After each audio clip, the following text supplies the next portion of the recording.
Tudo o que nós precisamos saber a respeito dos acontecimentos para o final dos tempos está na palavra de Deus. Inclusive, quando nós lemos o livro de Atos dos Apóstolos, de uma maneira maravilhosa e também de uma maneira assustadora, nós vemos que o início da igreja primitiva é semelhante ao que a igreja vai viver no tempo do fim. Você sabia que nós conseguimos enxergar a última semana de Daniel no início da igreja primitiva? Primeiro, a igreja recebe o Espírito do Senhor, o poder e a autoridade do céu, e começa a anunciar Jesus com uma certa liberdade. Só que chega em um determinado período em que a palavra de Deus começa a crescer, a igreja, revestida de poder e de autoridade, começa a receber ali perseguições, a sofrer perseguições por causa do nome de Jesus e por causa das maravilhas que a igreja estava sendo conduzida a realizar. Quando nós olhamos o início da igreja primitiva, o início da igreja de Jesus Cristo, nós vamos encontrar as similaridades com o que a igreja do tempo do fim viverá. Fica comigo até o final desse vídeo, porque eu tenho certeza que o vídeo de hoje vai te abençoar e vai edificar muito a sua fé. Seja muito bem-vindo a mais essa meditação do canal A Lâmpada para os Meus Pés.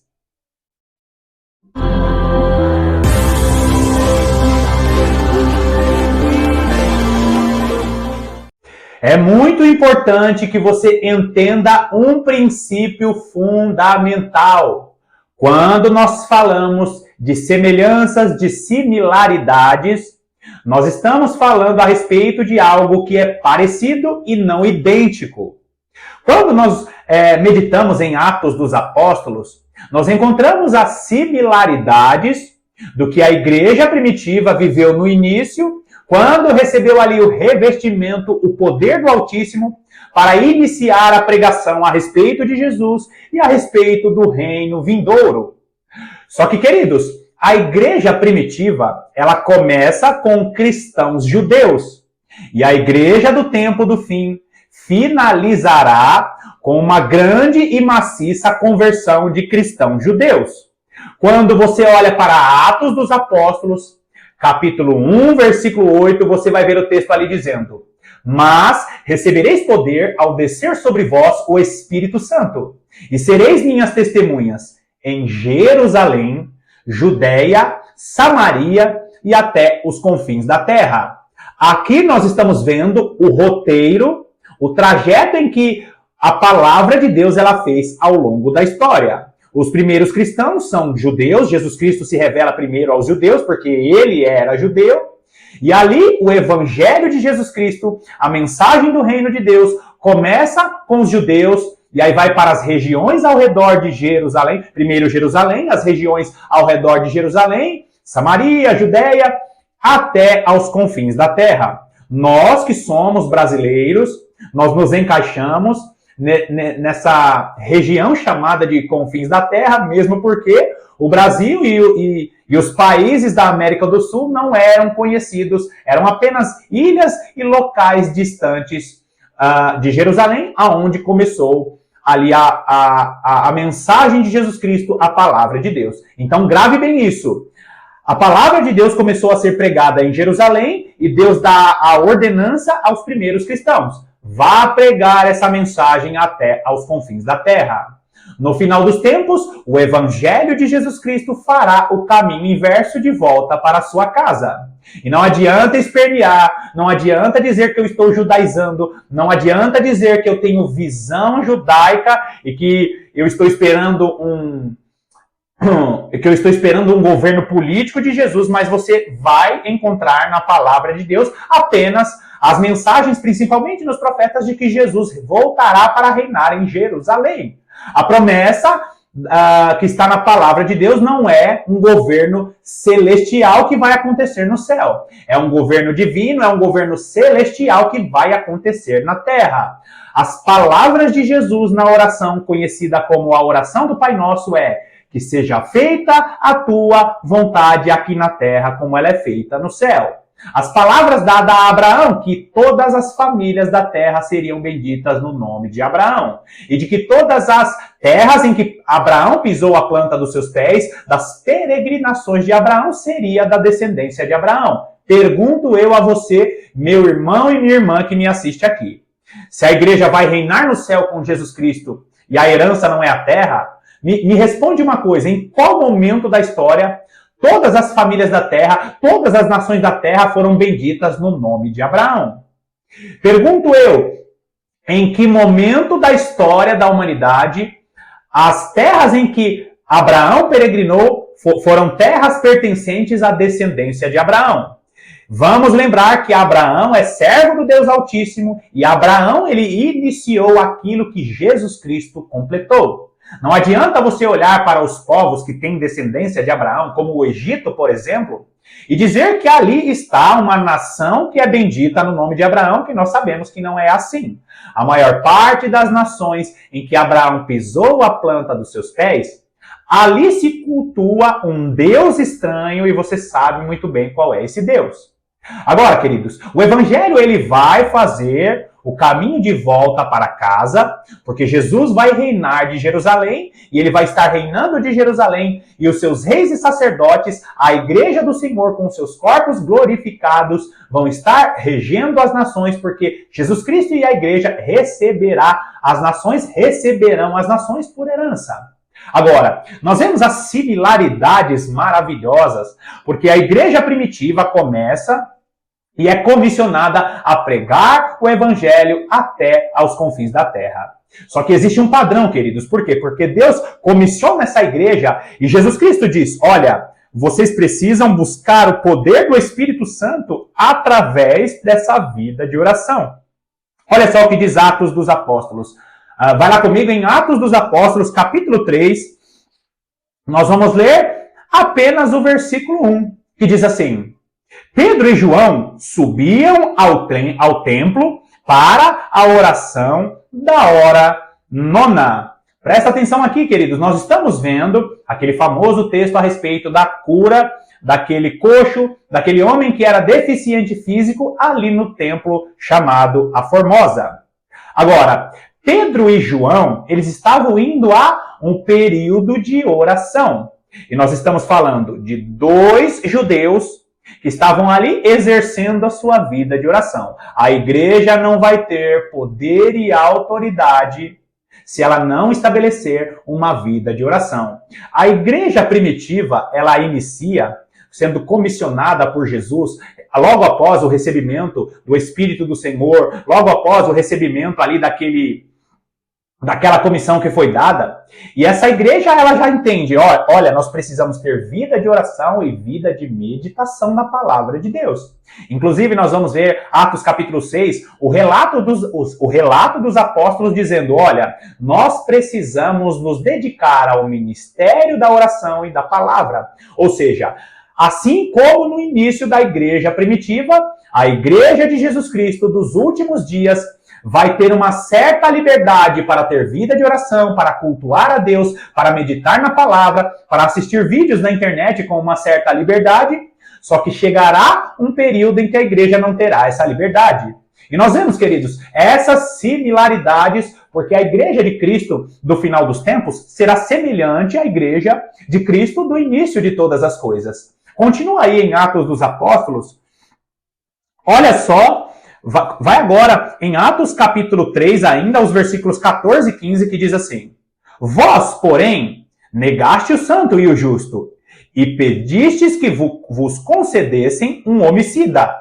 Dessarte, matastes o autor da vida, a quem Deus ressuscitou dentre os mortos, do que nós somos testemunhas.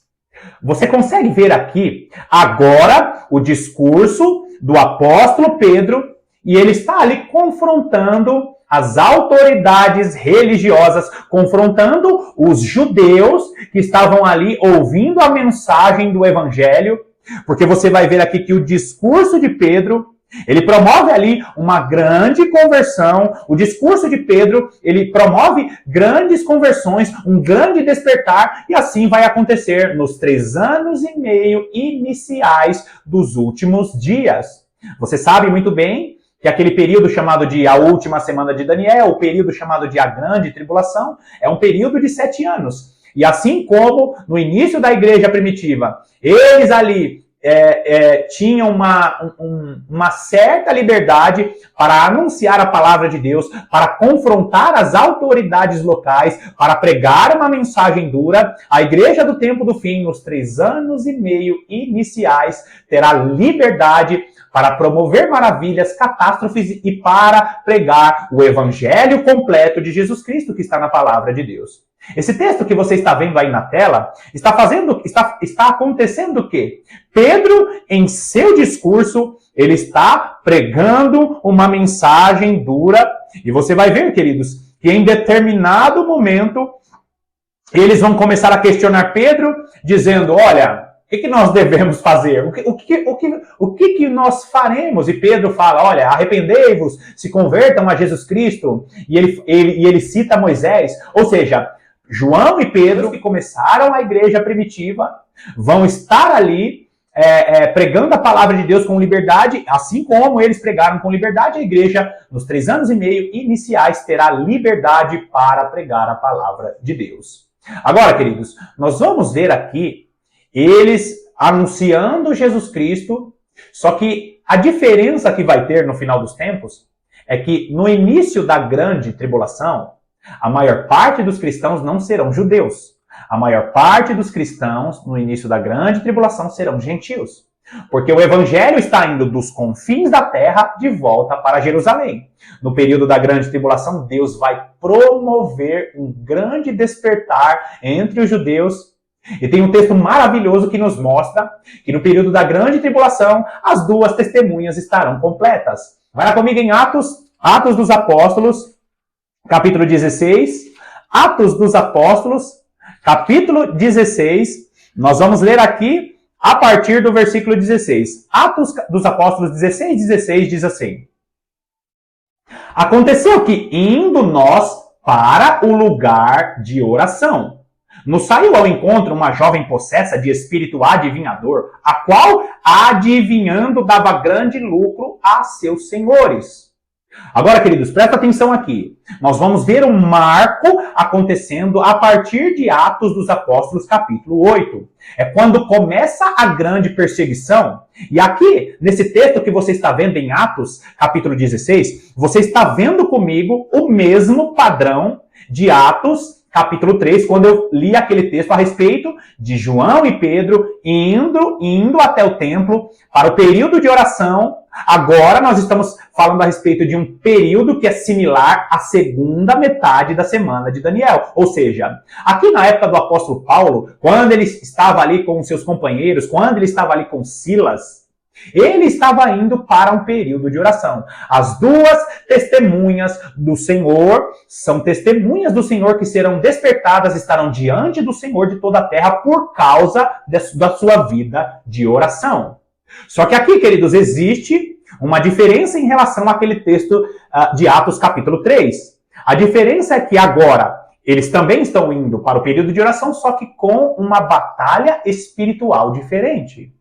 Nós vamos ver em Apocalipse capítulo 12, essa batalha espiritual sendo travada através de ensinos malignos e através do próprio Satanás, que vai estar quase, os demônios vão estar quase andando de maneira física aqui nessa terra, porque a humanidade está pecando de uma tal maneira, está cometendo iniquidades de uma tal maneira que Satanás terá muita força, principalmente na segunda parte da grande tribulação.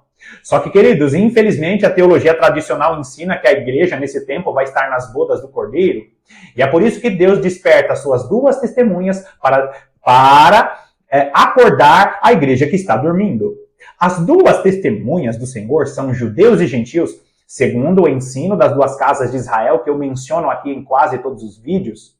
Só que quando você olha para esse texto aí, dessa jovem possessa, que tipifica todo o confronto espiritual que vai acontecer, porque assim como as duas testemunhas do Senhor vão estar profetizando as trombetas que vão estar caindo, as trombetas, né? As duas testemunhas profetizam e Deus cumpre as catástrofes e as maravilhas aqui nessa terra. Os servos de Satanás vão estar agindo segundo a eficácia do próprio maligno. Vai ser uma batalha espiritual ferrenha, porque o anticristo já terá dado sua cara ao mundo e vai estar governando as nações com mão de ferro.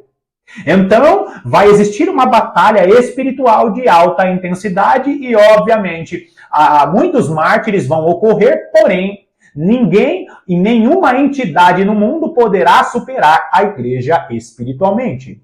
Quando você olha esse texto do próprio escritor Lucas de Atos, dizendo que eles estavam indo para um lugar de oração, a igreja de Cristo precisa ter essa consciência. A vida de oração é uma vida que tem que fazer parte da sua rotina. Agora olha o versículo, ainda no versículo 16, vai falar que essa jovem dava grande lucro, espíritos malignos, condição financeira, a questão do comprar e vender, a questão dos espíritos malignos estarem sendo usados para manipular a população. Agora olha o versículo 17. Seguindo a Paulo e a nós, clamava dizendo: estes homens são servos do Deus Altíssimo e vos anunciam o caminho da salvação. Bom, aqui Satanás ele não falou nenhuma mentira. Aquela jovem possessa de espíritos malignos estavam apontando: olha, esses homens que passam aqui sempre são servos do Deus Altíssimo.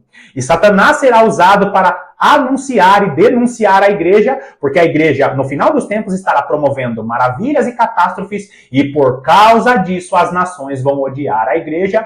É por isso que muitos mártires vão existir, é por isso que as nações vão trocar presentes, vão se alegrar com a morte das testemunhas, que é justamente judeus e gentios, e nós vamos ver aqui Deus colocando em nossa cara, queridos, através da vida de Paulo e Silas, e eu já fiz vídeos aqui falando a respeito de Paulo e Silas, como figura das duas testemunhas. Continua aí em Atos capítulo 16, vai lá comigo agora, Atos 16, nós vamos ler os versículos 25 e 26, que diz assim: por volta da meia-noite, Paulo e Silas oravam e cantavam louvores a Deus, e os demais companheiros de prisão escutavam. Presta atenção nisso. Eu tenho vídeos aqui, e eu deixo sempre os links na descrição, explicando por que Paulo e Silas representam as duas testemunhas. Paulo, como judeu, como um benjamita, representa a parte judia, a parte dos judeus das duas testemunhas, e Silas representa a parte dos gentios. E se você não conhecer o ensino das duas casas de Israel, essa revelação é bloqueada para você. O fato é que as duas testemunhas de Apocalipse 11 e Zacarias capítulo 4 são judeus e gentios, e Paulo e Silas representam essas duas testemunhas que vão estar na segunda parte da última semana de Daniel, vão estar gritando teruá, despertando o povo de Deus, promovendo maravilhas e catástrofes através das profecias, e as nações vão odiar Paulo e Silas, as nações vão odiar as duas testemunhas do tempo do fim. Paulo, como judeu benjamita, e aqui a tribo de Benjamim, para a última semana de Daniel, representa algo maravilhoso, e guarda aí, porque nos próximos dias eu vou estar falando a respeito do cálice de prata e a importância da tribo de Benjamim para os últimos dias.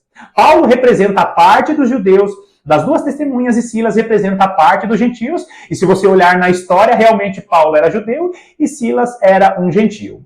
Só que, queridos, olha que mensagem profética maravilhosa. Olha o que diz o versículo 25. Por volta da meia-noite, Paulo e Silas oravam e cantavam louvores a Deus, e os demais companheiros de prisão escutavam. Eu já expliquei aqui, inclusive na última série que nós fizemos, a parábola ou o mistério das 12 virgens, eu expliquei o que significa o período da meia-noite. Dentro das 24 horas de um dia, o horário da meia-noite representa o período mais escuro daquele dia. Só que o período mais escuro de um dia também representa o período mais escuro da história. no final dos tempos, o horário da meia-noite representa a última semana de Daniel, quando esse mundo estará escurecido por causa de sua perdição espiritual. O mundo estará escuro espiritualmente, as pessoas estarão escuras espiritualmente, e somente a igreja que vai cumprir a palavra de Jesus, sendo a luz do mundo, sendo aqueles 7 castiçais que vão estar iluminando este mundo. O horário da meia-noite representa a segunda parte da última semana de Daniel, ou os 3 anos e meio finais antes da volta de Jesus. Agora, queridos, Paulo e Silas, como representantes das duas testemunhas, eles estão em uma época em que a igreja está sendo perseguida por causa da palavra de Deus, por causa da ressurreição dos mortos, por causa do reino de Jesus Cristo que estava sendo pregado, que seria na terra. E nós vamos ver isso na lei, nos salmos e nos profetas. Agora, vai lá comigo em Apocalipse capítulo 12. Apocalipse capítulo 12, nós vamos ler Apocalipse capítulo 12, nós vamos ler dos versículos 14 até o 17. Presta atenção aqui, queridos, que eu acabei de ler para você a respeito das similaridades no início da igreja primitiva, e agora eu vou mostrar para você como faz todo sentido o que a igreja primitiva viveu em relação ao que a igreja vai viver no tempo do fim. Apocalipse capítulo 12 registra a mulher em fuga, e infelizmente muitos teólogos pensam que essa mulher é qualquer outra pessoa menos a igreja.